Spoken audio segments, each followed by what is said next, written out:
我妈是个顶级打野，一天到晚就知道玩手机，难怪成绩这么差，就没跟你学习过。就知道说我，明天就学给你看。今天我就把作业都写完，看你还说我不？哎，终于写完了，咋这么久还没来看我嘞？算了，说会儿历史。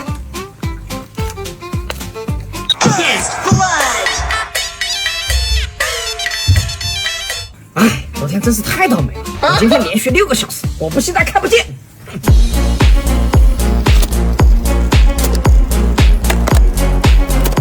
哎，这一周的作业都写完了，我妈都没来看一眼，看样子今天肯定不回来了。玩会儿手机。Hello,